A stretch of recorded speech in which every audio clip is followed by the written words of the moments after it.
तो टनल का जब तक टनल का इस यहाँ पे उपयोग नहीं किया जाएगा, जैसे आप देखोगे कलकत्ता अगर कोई जाता है तो वहाँ पे टनल बना हुआ है, बारिश हुआ विदिन 5 मिनट में सारा पानी वहाँ से रोड पर से हट जाता है।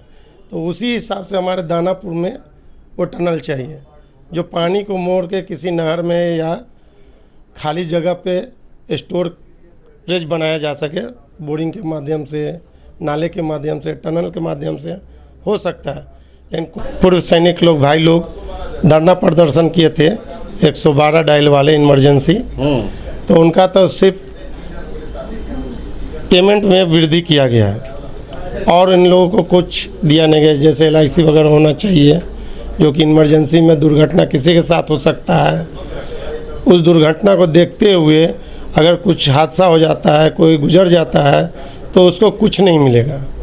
तो इसलिए उसमें एक प्रावधान और जोड़ देना चाहिए सरकार को कि अगर कोई हादसा हो जाता है उसमें, जैसे पुलिस वर्ग कोई ख़त्म हो गया तो उनका सारा सुविधा मिलता है, तो वो सुविधाएं उसमें जोड़ दिया जाए। सबसे बड़ा काम मेरा यही रहेगा कि जितना जल्द से जल्द पूरे दियारावासी शहरवासी को लेके जीतने के बाद ही सबसे पहला धरना प्रदर्शन होगा पक्का पुल के लिए। नमस्कार दोस्तों, मैं राजकुमार और आप देख रहे हैं द वतन। देखिए इस वक्त हम सगुना मोड़ के पास है, हमारे साथ सुधीर कुमार उर्फ शैलेश कुमार धीरज जी हैं, जो समाज सेवक हैं, पूर्व सैनिक हैं और इन्होंने गरीबों के लिए बहुत काम किया है।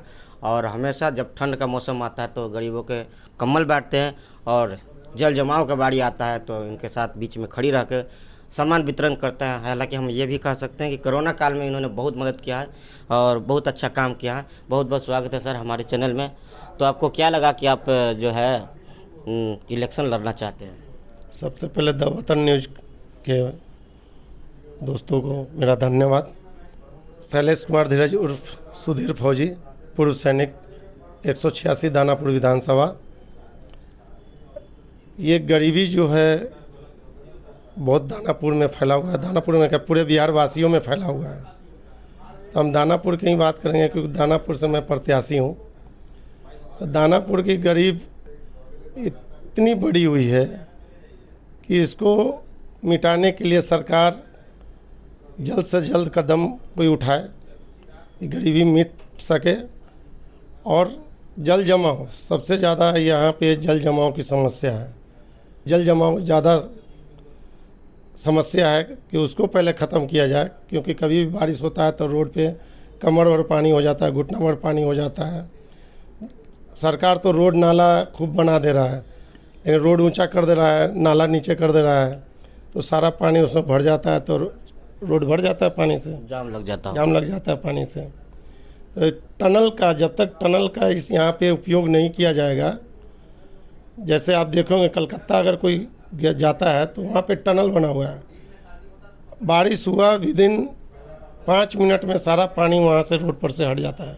तो उसी हिसाब से हमारे दानापुर में वो टनल चाहिए जो पानी को मोड़ के किसी नहर में या खाली जगह पे स्टोरेज बनाया जा सके, बोरिंग के माध्यम से, नाले के माध्यम से, टनल के माध्यम से। कोई भी नगर परिषद अध्यक्ष या नगर परिषद के एग्जीक्यूटिव इंजीनियर वगैरह, चाहे हमारे विधायक लोग, कोई इस पे ध्यान नहीं देते हैं, जो कि 2 मिनट में ये ख़त्म हो सकता है जल जमाव। और बैठ के लोग अधिकारी पदाधिकारी से बैठ के मिल के इसको ध्यान से गहन करें कि ये समस्या कैसे दूर होगा। तो कोई भी सरकार आए सबसे पहले दानापुर की समस्या को दूर करे, अपना जो यहाँ विधानसभा से विधायक बने वो इस पे ज़्यादा जोर दें। तो सरकार ये काम नहीं कर रही है, इसलिए आप इलेक्शन लड़ना चाहते हैं? जी, ये दानापुर वीर सैनिकों का धरती है। यहाँ पे हमारे 20 से 25 हज़ार घर हैं। घर का मतलब 1 लाख वोट हो जाता है सैनिकों का। पूर्व सैनिक, कार्यरत सैनिक, वीर नारी वगैरह है हमारे यहाँ, जो सरकार इन पे कोई ध्यान नहीं देता है। जो कि हमारे कुछ दिन से 30 दिन से हमारे पूर्व सैनिक लोग, भाई लोग धरना प्रदर्शन किए थे 112 डायल वाले इमरजेंसी, तो उनका तो सिर्फ पेमेंट में वृद्धि किया गया है और इन लोगों को कुछ दिया नहीं गया, जैसे LIC वगैरह होना चाहिए, जो कि इमरजेंसी में दुर्घटना किसी के साथ हो सकता है, उस दुर्घटना को देखते हुए अगर कुछ हादसा हो जाता है, कोई गुजर जाता है तो उसको कुछ नहीं मिलेगा। तो इसलिए उसमें एक प्रावधान और जोड़ दे सरकार को कि अगर कोई हादसा हो जाता है उसमें, जैसे पुलिस वर्ग कोई ख़त्म हो गया तो उनका सारा सुविधा मिलता है, तो वो सुविधाएं उसमें जोड़ दिया जाए। हम देखे, हम गए थे, रिपोर्टिंग किए थे, उन 112 वाले जितने भी ड्राइवर हैं वो लोग बोल रहे थे कि जब कोई हवलदार मरता है या इंस्पेक्टर कोई मरता है तो उसको 1.5 करोड़ रुपया मिलता है, लेकिन हम लोग जब मारे जाते हैं तो हम लोग के साथी को कुछ नहीं मिलता है। इसीलिए वो लोग धरना प्रदर्शन किए थे। तो इसी चीज़ को देखते हुए 112 डायल में मैं भी गया था, जो धरना प्रदर्शन था। तो इसी चीज़ को देखते हुए हमने लोगों ने, जो पूर्व सैनिक संगठन है उनके साथ 14-15 संगठन है, एयरफोर्स, नेवी, इंडियन आर्मी के 14-15 संगठन है, इनके साथ हमारे 21/9/2025 को बैंकेट हॉल शीश मॉल में एक मिलन समारोह रखा गया था। इसी पे चर्चा था कि हमारे सैनिकों को, पूर्व सैनिकों को कोई पूछता नहीं है, कोई सरकार पूछता नहीं है, कोई ध्यान नहीं देता है, लोग मेले में घूम रहे हैं। तो आप अगर जीतते हैं तो सैनिकों के लिए और गरीबों के लिए क्या कीजिए? अगर मैं जीत के सदन में जाता हूँ विधानसभा में, तो गरीब के लिए तो जो यथासंभव हो सरकार से आवाज़ उठाकर जो मदद हो वो कराया जाएगा। गरीब को क्या चाहिए?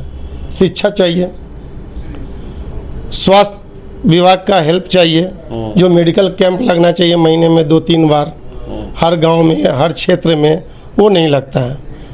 हम आज से 20 साल 25 साल पहले देखते थे कि गांव-गांव में एक मेडिकल कैंप लगता था, दवाई वितरण होता था, वो भी अब बंद हो चुका है।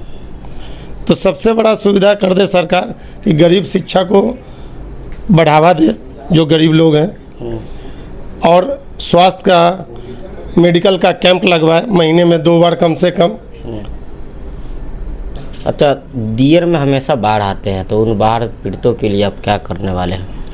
देखिए, दियर के लोग 70-75 साल से गठबंधन और एनडीए या तो फिर आरजेडी, बीजेपी, जदयू, सब लोग दियर में सभी वासी हैं, सभी तब कास्ट के वासी हैं।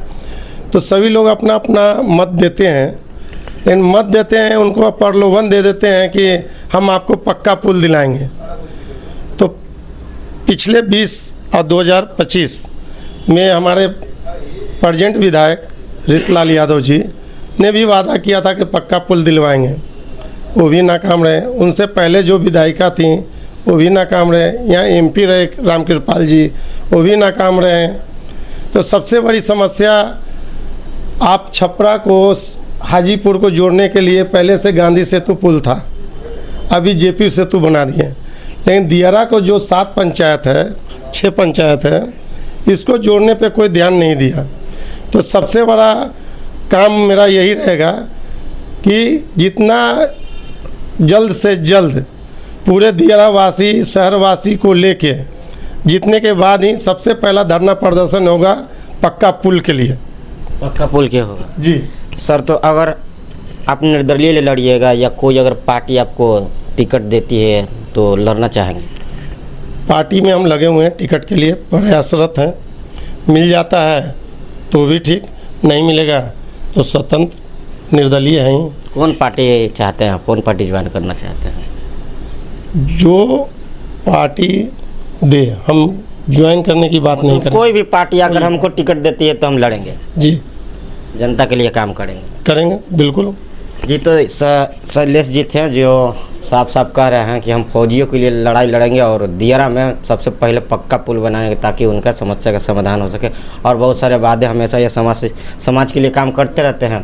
तो अगर ये खड़ी होते हैं तो आप लोग प्लीज़ इनका साथ दीजिएगा और वोट कीजिएगा, जिताइएगा, क्योंकि अच्छे प्रत्याशी हैं। वीडियो फेसबुक पे देख रहे हैं शेयर कीजिए, यूट्यूब पे देख रहे हैं सब्सक्राइब कीजिए। धन्यवाद।